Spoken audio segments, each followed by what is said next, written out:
Harry's Wife, Part 92.34. Hate Speech? Try this.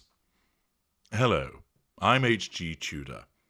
There, of course, has been a lot made in recent days about the issue of hate speech. We have seen that a tool has been utilised by a tool for the purposes of trying to shackle free speech, but also, as I have explained in Part 92.31, Coordinated Defence, a report that can be utilised by Harry's Wife for the purposes of facade management, pity play, assertion of control and residual benefit. One of the issues, of course, that arises with this bandying around of the term of hate speech, when it isn't actually hate speech, is that it lessens the effect when it comes to actual hate speech, that people are tired of being told this is hate speech, and they become somewhat numbed to it when it actually arises. Their sympathies, this is empathy fatigue, which I have witnessed amongst empathic individuals, normal and empathic, or rather normal and the empaths, so that people don't respond as favourably as they might once have done. In effect, it's the boy who cried wolf too many times. And therefore, given there's been so much talk about hate speech, I thought it would be quite useful for me to deliver some hate speech that's really going to get up the nose of Harry's wife, some hatred that will ensure that she feels particularly challenged by it should she happen to come across your glorious narrator's video. You think that you've heard hate speech? Well, try this instead.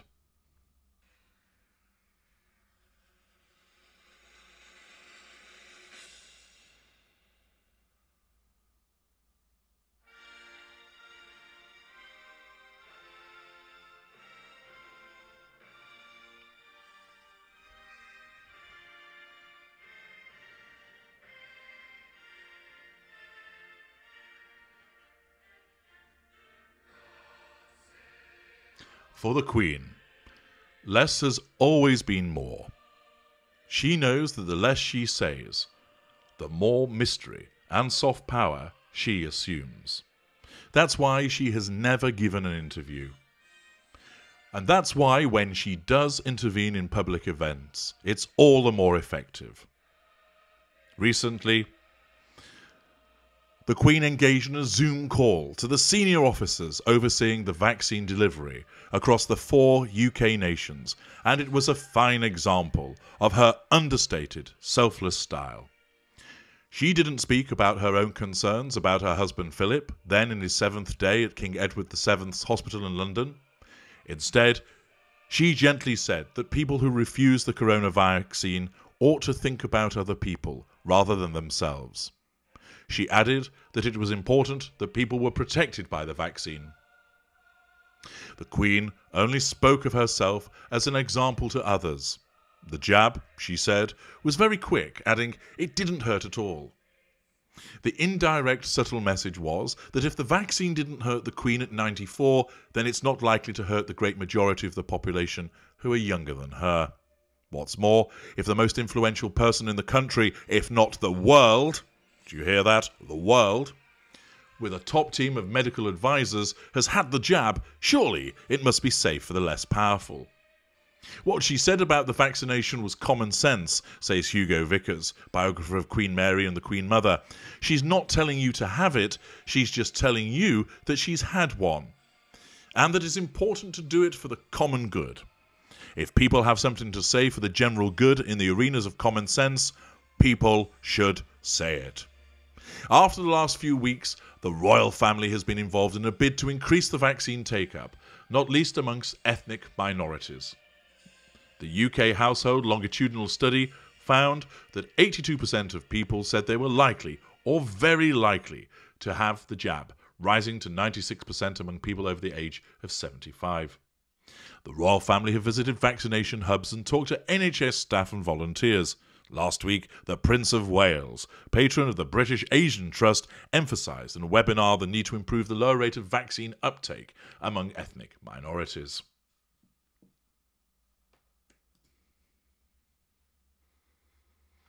but it is the Queen, more than any other royal family member, who really does have an extraordinary effect on the nation.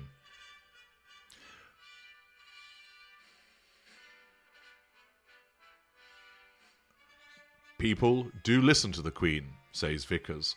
She's been around for a very long time.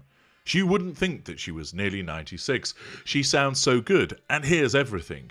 It is particularly reassuring to find her talking positively, especially at a time when Prince Philip is in hospital. The fact that she went out of her way to back the vaccine shows the nation she cares.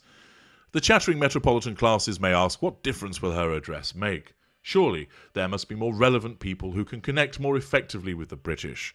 But the truth of it is that, for many people, and many of those from ethnic minorities, the Queen does have a greater nudge effect than anyone else on the planet. On the planet. That is thanks to her great age and her 69 years on the throne, and her obvious love for the Commonwealth, a relationship that is reciprocated by many British people with Commonwealth links to Africa, India, and the Caribbean. Many of those from ethnic minorities might distrust government edicts about the vaccine, but will be much more open to a gentle suggestion from a monarch who really does put duty and public service above everything. It isn't the first time she has intervened in the pandemic crisis. Last April, at the start of the first lockdown, she echoed the words of the great Dame Vera Lynn by saying, "We will meet again." In her Zoom meeting, she again invoked the memory of the collective British effort of the war, saying, "Well, having lived in the war, it's very much like that. You know, when everybody had the same idea." She intervened before in a vaccine campaign. In 1957, when she let it be known that 8-year-old Prince Charles and 6-year-old Princess Anne had been given the polio vaccine. Then, as now, there were public fears about the side effects of a jab. Some patients in America had contracted polio and died on receiving the vaccine introduced in 1956. Then, as now, the Queen was discreet about her personal life. She said little about her pregnancies and the royal births, but when the health of the public was at stake, she was happy to bring the media into the family sphere. As one of the first 200,000 British mothers to have their children vaccinated, the Queen had a significant effect on public take-up of the jab. Most famously, the Queen appeared to intervene in the Scottish independence referendum in 2014. Vickers says, "I always thought with the referendum she was so brilliant when she said, 'Well, I hope people will think very carefully about the future.' It was such a good way of putting things. If you were standing on the edge of a cliff and somebody told you to think carefully, they're not exactly advising you to jump." It's impossible to know what effect she had on the referendum, but it's likely she helped to swing votes away from independence. The Queen has been much more sparing in her political interventions. In 1976, at the bicentennial celebrations of American independence in Philadelphia, she said, "We lost the American colonies because we lacked the statesmanship to know the right time and the manner of yielding what is impossible to keep." In 2019, during a tense time in Brexit negotiations, she said the nation should find common ground, never losing sight of the big picture, during a speech at the Women's Institute. Because of her discretion, the Queen is not happy when her private political opinions are leaked. In 2012, the BBC had to apologise for a breach of confidence after Frank Gardner, the BBC special correspondent to a Radio 4's Today programme, the Queen had privately told him she wasn't impressed by the delay in arresting Abu Hamza. And in 2014, David Cameron caused controversy by saying the Queen purred down the line to him on hearing the result of the Scottish referendum. The wise thing for any royal to do is to ration their interventions. The Queen keeps hers to a minimum, and when she does, she uses few words. In 2008, on a visit to the London School of Economics, she asked our hosts about the financial crash that year. Why did no one see it coming? Her hosts were flummoxed. The incident shows how simplicity and brevity are so much more effective than the long-winded pomposity of so many politicians and public figures, who wrongly think that the more that they say, the more important they become. The less is more power applies to her portraits too, says Vickers. She won't comment directly on what she thinks of them, whether they're by Lucian Freud or Rolf Harris. Even with the famous portrait by Pietro Anagioni, she merely said, "A lot of people in the palace say they like it."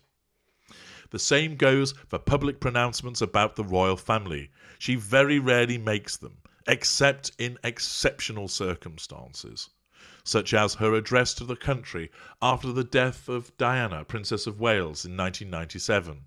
Then she declared with a rare personal touch, "What I say to you now, as your queen and as a grandmother, I say from my heart." The Queen was discreet too in her approach to Megxit and the departure of the Duke and Duchess of Sussex. She said nothing publicly about it. Instead, last week, she spoke through a Buckingham Palace statement. Following conversations with the Duke, the Queen has written confirming that in stepping away from the work of the royal family, it has not been possible to continue with the responsibilities and duties that come with a life of public service.